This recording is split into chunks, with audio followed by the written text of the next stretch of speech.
So guys, hello po. Dito po tayo sa Kutod at mag-ano ako dito sa pinsan ko na mag-sleep over muna. Actually kanina lang kami. Diba? Diba? Oo. Oo. Hiya siya guys. So, lumabas kami guys. Lalabas kasi sana kami guys. Wait lang, ikikwento ko muna to.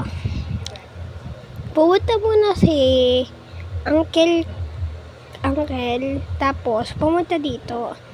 Tapos sabi daw, okay na daw po si Zeki. So, kapatid po ng pinsan ko, yung baby po siya. Okay naman daw siya.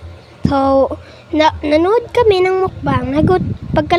Lumabas, binuksan namin pintuan. Tignan namin doon sila, Jonas. Tapos, wala naman siya.